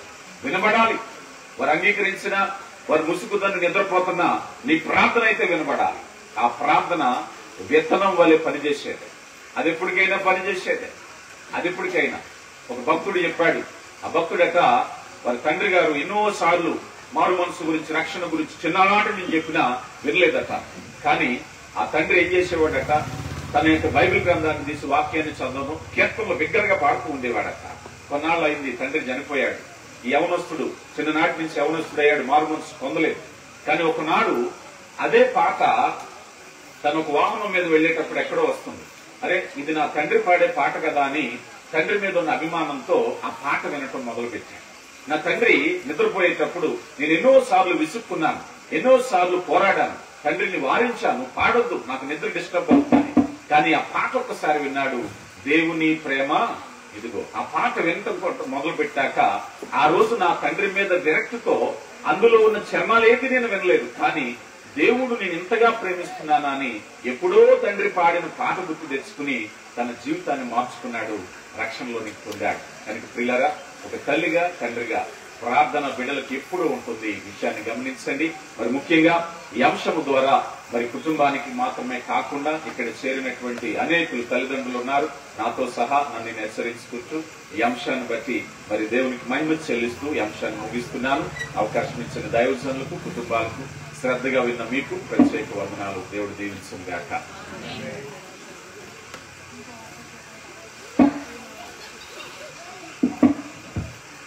ప్రభునందు ప్రియులరా, దైవజనులు రెవరెండ్ ఇమ్మానుయల్ గారు చాలా చక్కని సందేశాన్ని, అనగా తల్లిదండ్రులు బిడ్డలను ఎలా పెంచాలో, బాలము అమ్ముల పొది, ఈ రెండింటి గురించి చాలా చక్కగా వివరించారు. అందును బట్టి నేను వారిని అభినందిస్తున్నాను. ఈ యొక్క కుటుంబ తరపున, మన సంఘం తరపున నాకు వందనాలు వారికి తెలియజేస్తున్నాము. ప్రభునందు ప్రియులరా, మనకి ప్యాంట్స్ కూడా పనిచేయట్లేదు, మరి కొలబతులు అది ఎలాగరించేది తెలియదు.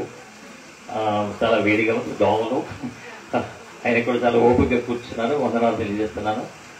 కొన్ని నిమిషాల్లో కేక్ కట్టిన తర్వాత ఈ కేక్ కట్టి జరుగుతుంది. అప్పుడు అందరికీ ప్రేమ ఉంటుంది. కాబట్టి ఇప్పుడు ప్రియులారా, ఈ సమయంలో మనము ఇప్పుడు అంతవరకు తల్లిదండ్రులు బాధ్యత, తల్లిదండ్రులు ఏ విధంగా బిడ్డలను పెంచాలో ఆ విషయాలు దైవజనులు చాలా సవిస్తరంగా వివరించారు. రవి గారి దంపతులు కాదు, రవిని తల్లిదండ్రులకి కాదు, కానీ చేరువచ్చిన మనందరికీ చాలా అవసరమైనది. కాబట్టి గర్భఫలము యెహోవా ఇచ్చు బహుమానం. కాబట్టి ప్రభు చాలా మంది ఆ యొక్క మాట ఎవరికి అందరికి అర్థం అవుతుంది, బిడ్డలు పుట్టినవారికి అర్థం అవుతుంది. కానీ ఎవరికైతే గర్భఫలము కొంచెం లేట్ అయిందో, ఎవరికైతే గర్భఫలం కొంచెం ఆలస్యంగా ప్రభు జ్ఞాపకం చేసుకున్నారో వారికి అర్థమవుతుందని గర్భఫలం అంటే. కాబట్టి మనకి వివాహమైన 1 year లో 2 year లో సెకండ్ ఇయర్ లో బిడ్డలు మనకు అందరికి అనుగ్రహించబడాయి. కాబట్టి ప్రభు గర్భఫలం మనకు దేవుడు ఇచ్చిన బహుమానము. కాబట్టి ఆ బహుమానం లేనటువంటి వారికే అర్థం అవుతుంది అనుకుంటున్నాం. అందుని బట్టి ప్రభునందు ప్రియ దేవుని ప్రియ బిడ్డలారా, దయచేసి మనము దేవుని యొక్క సన్నిధిలో మన బిడ్డలు ఎలా పెంచాలో అనే విషయాన్ని, కాబట్టి దేవుడు మనకు అనుగ్రహించిన బిడ్డలు రాణి దంపతులు చక్కని కుమార్తె ఇచ్చినారు, ఒక అందమైన కుమార్తె దయచేస్తారు. కాబట్టి ఈ మాటను ఒక్కసారి నేను ఆ యొక్క బిడ్డలు ఎవరు మనకు అనుగ్రహించారో ఇక్కడ చూడండి దయచేసి. ఆది కాండము 33వ అధ్యాయము 5వ వచనం. యాసవు కనులెత్తి ఆ స్త్రీలను పిల్లలను చూసి, వీరు నీకేమి కావాలని అడిగినందుకు అతడు, మీరు దేవుని నీ సేవకునికి దయచేసిన పిల్లలే అని చెప్పాను. ప్రభునందు ప్రియులారా, గర్భఫలము యెహోవా ఇచ్చు బహుమానము. కాబట్టి యాకోబు చాలా కాలము చాలా శ్రేష్టమైన తండ్రి యొక్క దేశమును అక్కడ మోసముగా కొన్ని దీవులు సంపాదించుకొని వారి మామ దగ్గరికి వెళ్ళి ఉన్నారు. చాలా అక్కడ చాలా గొప్ప బ్లెస్సింగ్ దొరికింది. అక్కడ మనకు బిడ్డలు కలిగి ఉన్నారు, బిడ్డలతో అన్నిటితో సంపదతో వారు తిరిగి వస్తున్నారు. ప్రయాణం చేస్తున్నప్పుడు ఆ తర్వాత వాళ్ళ అన్నగారు వాళ్ళకి యాసరావు వాళ్ళ దీవులన్నీ కూడా పొందకూడదు. కాబట్టి దాన్ని తప్పు చేస్తున్నారేమో అని కొన్ని గుంపులుగా వాళ్ళు కాలేజీలు పంపిస్తున్నారు, ప్రయాణం చేస్తున్నారు. కాబట్టి ఆఖరికి వాళ్ళకి అదిగా యాసరావు అంటున్నారు. వాళ్ళ బిడ్డలందరూ చూశారండి. యాకోబు బిడ్డలు చూస్తారు. అందరూ చాలా సంతోషంతో బ్రదర్ యాకోబు, ఈ బిడ్డలందరూ ఎవరంటే దేవుడు నాకు గ్రహించిన బిడ్డలు. ప్రభుత్వ దేవుని బిడ్డారా, గర్భఫలము బహుమానము. కాబట్టి బహుమానాన్ని మనము ఎవరి కొరకు పెంచాలో తెలుసా? దేవుని కొరకే పెంచాలండి. దేవుని కొరకే మనం ప్రతిష్ఠించాలి. కాబట్టి దేవుని కొరకు మనం పెంచాలని. కాబట్టి ఏదంటున్నాడు ఏంటంటే, ఈ బిడ్డలు లేదా నా యొక్క సొంత బిడ్డలు కానీ నా బిడ్డలు నేను దేవుడు నాకు గ్రహించిన బిడ్డలు. కాబట్టి మనము సాధారణంగా దగ్గర బిడ్డలు 10 మంది 5, 6 అలవాటు చెప్పారు. దేవుడు నాకు ఇచ్చిన గర్భఫలం, దేవుడు నాకు ఇచ్చిన బిడ్డలు, దేవుడు ఇచ్చిన గృహంలో దేవుడి తలాంచాలు మనం చెప్తే ఆ దేవుడి ముందుగా గర్భించాలి మనము. అందుకనే అంటున్నారు యాకోబు అంటారు, ఏంటంటే యాకోబు చాలా తెలియదు. యాకోబు దేవుడు కొరికి అంటున్నాడు. దేవుడు దేవుని బిడ్డ దయచేసి మనం కూడా ఆనందముగా రవి గారు రాణి గారు కూడా ఆనందంగా ఉన్నాం. మనందరూ కూడా అంతే. దేవుడి గురించి బహుమానాన్ని దేవుడి కొరకే పెంచాలి. ఆ బహుమానాన్ని దేవుడికి అప్పగించాలి మనము. కాబట్టి మోస గురించి ఒక మంచి మాట ఉంది. పొరుగు కుమార్తె మాట్లాడుతుంది, ఈ బిడ్డను తీసుకుని వెళ్ళి నా కొరకు పాలిచ్చి పెంచుమో నేను నీకు జీతం ఇస్తానంటుందండి. పొరుగు కుమార్తె పాలిచ్చి పెంచుమో నేను జీతం ఇస్తున్నాను. కాబట్టి ప్రతి తల్లిదండ్రులు కూడా వాక్యమనే పాలు బిడ్డలు పెంచాలి, వాక్యముతో పెంచాలి, ప్రార్థనతో పెంచాలి. అలా పెంచేవారు అన్న అండి. అన్న ఆ తర్వాత ఆ బిడ్డలను మనం ప్రతిష్ఠించాలి. దేవునికి వాక్యమనే పాలు పెంచాలి, ప్రార్థనతో పెంచాలి. అన్న మూడవది ఏంటంటే ప్రతిష్ఠించాలి మన బిడ్డలను. దేవునికి ప్రతిష్ఠించాలండి. అన్న దేవుడి దగ్గర ప్రార్థన చేసింది, ప్రభువా నీవు నన్ను జ్ఞాపకం చేసుకోండి, నాకు బాధలు దయచేయండి, ఆ బాధ నీ కొరకే పెంచుతానన్నది. అలాగే డైరెక్ట్ గా తీసి దేవుడికి మందిరానికి అప్పగించిన తర్వాత దేవుడికి ప్రతిష్ఠించిందండి. 1:20 చూస్తాం. మొదటి సమూయేలు గ్రంథము 1వ అధ్యాయము 28వ వచనములో మనం చూస్తాం ఏంటంటే అమ్మ ఆ సమయం తీసుకుని దేవుడికి ప్రతిష్ఠించిందండి. దేవుని బిడ్డారా, రవిగంపలో ప్రేమతో మనం చూస్తున్నాడు. ప్రతి పేరునే మనం చూస్తున్నాడు. మన బిడ్డలలో దేవుడి యొక్క ప్రతిష్ఠించాలండి. దేవుడి సన్నిధిని తీసుకుని వెళ్ళి ప్రతిష్ఠించింది అన్న. కాబట్టి మనం కూడా దేవుడి ప్రతిష్ఠ అప్పుడు మన బిడ్డలను అన్ని విషయాలు కూడా ప్రభు దీవిస్తారండి. మనకు దయాకిరీతాన్ని దయచేస్తారు. అందుకని ఇవి ఎవరు దేవుడు నాకు గురించిన బిడ్డలని యాకోబు చెప్తారండి, నా బిడ్డలు. అందుకని మనం కూడా దేవుడు అనుగ్రహించే బిడ్డలను మన దేవుడి కొరగా పెంచుతాము. ఆ రవి దంపతులు చాలా ఇద్దరు కూడా చాలా చక్కగా మొదలు రక్షించబడ్డారు. విశ్వాసం